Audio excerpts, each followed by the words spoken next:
Alrighty, so it's time for another episode of Stop Calling the Police for This. Today's episode is sponsored by domestic disputes that continue for years, and people keep calling the police about them. I had a run today that was one of those instances where, let's just say, I got sent to this house on a call from a woman who said, "My father and my baby dad are about to fight, y'all better get out here." So I arrived on scene, and initially I only saw one person. This one person was at the house. There was a house with the door standing wide open, and this person was at the door. He had his phone up to his ear, and he was like, "Hey, yo, I'm over here." So I got out of my car, and I was immediately thinking, oh, thank God, I don't have two people fighting. This is awesome. So I start to ask him what's going on, and then from my right, sometimes I forget what my right and my left are, this car comes screaming down the road, slams on his brakes and stops right in front of me. And then an angry male and female exit the vehicle, and they begun screaming at me, which makes the guy who's standing behind me screaming at me. And here I am on scene all by myself of what was dispatched as a fight. I was very excited to find out it wasn't a fight, but now I'm about to be in the middle of a fight between three people, two dudes and a female. Initially, I started telling the solo guy to back up. I had to raise my voice a little bit. Then I had these two people coming at me, and they were screaming at me. I had to scream at them to back up a little bit.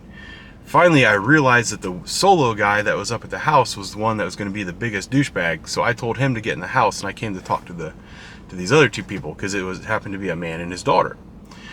I try asking what's going on, and this female just starts screaming at me. It's him. It's all his fault."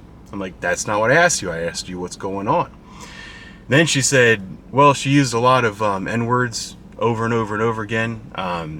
A B.S. N-word, I think, was one of her favorite terms. She said that he's just a bum. He ain't got no job. He's living in my house.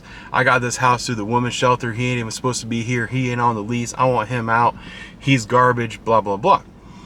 So then I had to ask her, okay, he's not on the lease. This is your child's father. When did you let him move in? And she said, well, I let him move in like 3 months ago because he was on the streets and he didn't have nowhere to go, but now I can't stand him, and yada, yada, yada. Lo and behold, these two have a child that was about 5 years old. So they've been doing this for 5 years. They've been fighting like this for 5 years. They've been through this over and over and over again. They already know the answer. So I had to go up to her and say, listen, you're going to have to get an eviction to have this guy removed from your house. I can't just remove him because you're mad at him all of a sudden. And that's when she starts stomping up and down the street saying, cops never do anything for nobody and all this other stuff. The only silver lining to this whole incident was her father was there, and he was very angry at the beginning. And he told me, I'm not going to tell you what he said, but he had some very unpleasant things to say about the other male in this situation, the baby dad. I got him to understand, and we talked, and he's like, yeah, they've been doing this for years, moving in together and then splitting up, moving in together. And I told him, I was like, this is exactly why the courts have this system where I can't just show up as a police officer and evict somebody. You have to go down, you have to file the paperwork and follow through with everything and let the eviction take hold. Because what that does is that prevents people from getting basically thrown out on the street based off of people's emotional swings.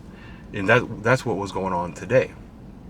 So we ended up getting the douchebag baby dad to gather up some things and leave anyway. So it all worked out in the end, except for the fact that I had to go back about 3 hours later because the guy who left and promised he would never come back ended up coming back. But that's kind of the story of my life and what I have to do at work. I just wanted to drop that little bit of information on you. So stop calling the police and demanding that we remove somebody from your house who legally resides there just because you're having an emotional outburst. I don't care if it's warranted or not. Stop doing it. And then if you've got a baby dad who's a piece of garbage that doesn't have a job and doesn't take care of you and doesn't do anything, don't let him freaking move into your house, because when things go bad, I can't necessarily solve that for you. I think I covered everything. Those are my thoughts for today. Thank you for watching. I'll talk to you soon.